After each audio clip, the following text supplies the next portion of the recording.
Rosdi Hassan. Bila masanya UMNO ni nak minta nasihat orang berpengalaman, dia orang lagi cerdik, dia orang menteri, timbalan menteri, dia orang ahli yang berhormat, ahli parlimen, yang selalu minta nasihat saya ni, saya pecah tembelang lah. Puak-puak amanah ni, puak-puak PKR ni dan DP sendiri, selalu telefon saya, tanya saya macam mana nak buat, ya.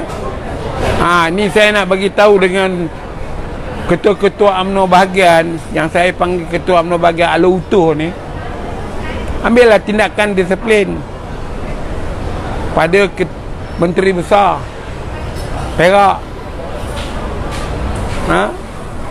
Kenapa tak berani? Parti mesti tegas, iaitu tanpa keputusan mesyuarat majlis strategi UMNO, dia pergi ambil watikah jadi Menteri Besar. Walaupun sultan yang suruh, dia mesti ikut parti, bukan ikut sultan. Sistemnya dah dibuat. Al-Sultan Nazrin ni orang bijak. Kalau dibahas secara akademik, secara fakta, saya kata dia terima. Pergilah cakap dengan tuanku, mohon maaf, tuanku, Patik Sembadah ke, Patik tak boleh menjadi Menteri Besar kerana Patik tak dapat lagi kelulusan Majlis Kerja Tertinggi. Ini tak ada. Pergi tanyalah dengan Jarani tu, tanyalah dengan Presiden Kim Zaimi itu. Siapa yang bagi kebenaran Jarani itu bergabung dengan PH di Perak dan jadi Menteri Besar?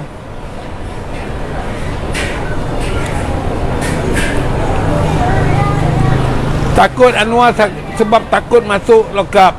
Ya, Amir Farah, sebab yang menyerang soal korupsi ni dengan faktanya bukan Perikatan Nasional, bukan PAS, bukan PBM, Pakatan Harapan, soal Kementerian Pertahanan, soal kapal dan sebagainya. Itu yang Hishamuddin Hussein beraya nak menyokong PN tubuhkan kerajaan, bukannya PH. Kalau dia tak terlibat, dia terbuka. Kalau saya lah tak terlibat, boleh apa saya? Saya sokong lah. Kamu nak buat tindakan siasat-siasat, itu adalah yang terbaik untuk negara ini. Anwar dah ke dalam, kemudian dah diampunkan. Dia diampunkan dengan kuasa perlembagaan. Mahkamah pun dah menolak petisyen pengampunan dia yang tidak betul. Dari itu, sebagai warga negara yang memegang prinsip rukun negara, keluruhan perlembagaan, kita kena patuh lah. Kalau dia main ampun, tak ada mengikut undang-undang, memanglah tak betul. Jadi Azman Ahmad baca buku banyak-banyak, tak tahulah mana yang belot kehendak keputusan Dewan Tertinggi Barisan Nasional. Besok 30 orang tu, kalau dia PN dapat jadi Perdana Menteri, maknanya ada pembelotan 30 orang ahli parlimen Barisan Nasional. Kalau PH menang, jadi ditunjuk jadi Perdana Menteri, pun ada pengkhianat ataupun pembelot dalam keputusan Dewan Tertinggi Barisan Nasional, yang mana kononnya nak bersikap jadi pembangkang. Ya, itu Halim, saya punya apa ya? Boleh tak dikatakan UMNO mempermainkan dengan pengundi UMNO? Bukan mempermainkan dengan pengundi UMNO, rakyat Malaysia ni. Rakyat dia pemainkan dia. Berdolak dalih, tak konsisten. Mesyuarat. Malam ni pun mesyuarat. Hal perkara tu mudah ya. Kalau diterangkan kepada 30 orang ni, dia kena lihat UMNO kena pakai ROI, Return of Investment, atau kembali keuntungan. Kalau menyokong PN, apa keuntungan dia? ROI dia apa? Kalau dia menyokong PH, apa ROI dia? Itu yang patut dibuat. Kemudian UMNO kena kaji dan menggunakan formula SWOT, SWOT, cari, analisa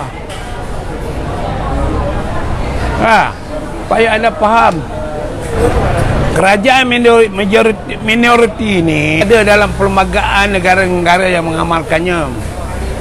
Apabila tak ditubuhkan kerajaan, tak dapat, kerana tak ada majoriti, kerana undang-undang demokrasi bukan mestinya majoriti. Undang-undang demokrasi berparlimen, negara republik lain, negara sosialis lain, dama negara demokrasi berparlimen lain. Tapi semua tu kata dia demokrasi, tapi sikap negara itu, ideologi negara itu adalah penentu kepada sistem pemerintahan dia. Jadi kalau negara minority government ini hanya berlaku dalam negara-negara biasanya negara sosialis, kerana dia melihat perpecahan pilihan raya itu ada parti yang besar yang menang. Macam kita sekarang, kalau kita sebuah negara sosialis, Republik Malaysia dah confirm dah Anwar Ibrahim jadi Perdana Menteri, kerana pertama dia mendapat jumlah kursi yang banyak daripada yang lain. Dia ada 83 80. Bawah pada dia 73. Bawah pada dia 30. Bawah pada dia 22. Jadi kalau dalam negara sosialis, Anwar Ibrahim telah dilantik oleh Presiden, bagaimana dia berdepan dengan perlembagaan dan kelulusan dia? Dalam setengah negara, mereka tidak menentang perkara-perkara kepentingan negara. Contohnya bajet.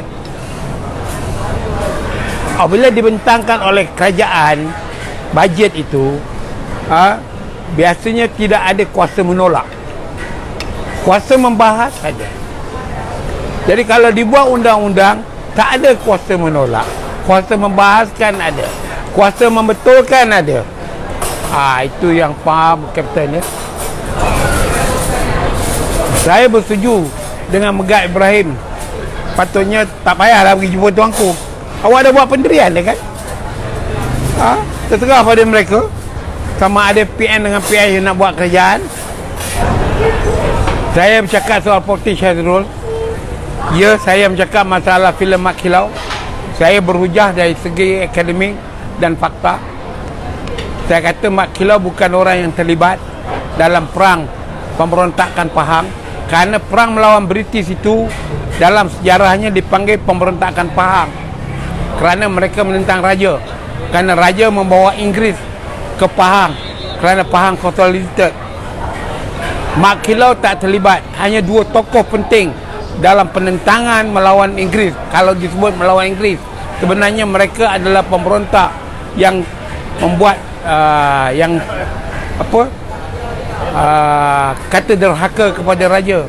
Raja dah bersetuju British datang ke Pahang untuk membetulkan pentadbirannya, tetapi dua orang ni menentang kerana cokai. Sama ada Datuk Bahman ataupun Tok Gajah. Ya, Datuk Bahman dengan Tok Gajah dua entiti berbeza, bukan orang yang sama.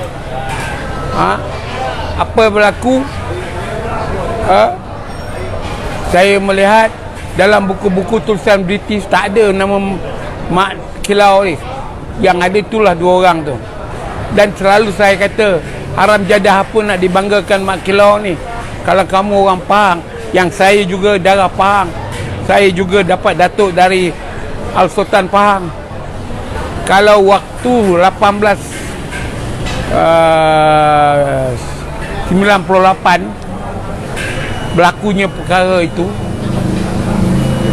1915 British buat sekolah Clifford kerana mengenangkan jasa Clifford berjaya menentang Bahman dan juga Mat Tok Gajah, dan mungkinlah termasuk Mat Kilau. Kenapa kamu tak pergi sampai sekarang? Dah merdeka dah, 60 tahun dah, 65 tahun melayar merdeka dah. Pergilah tukar nama sekolah Clifford tu, sama ada di Lipis ataupun di Kuala Kangsar. Jadi Syarul, kamu pergi baca buku dulu sebelum saya tergajang keluar dalam media saya dalam ni, ya. Jangan main pandai-pandai cakap tapi menunjukkan bodoh.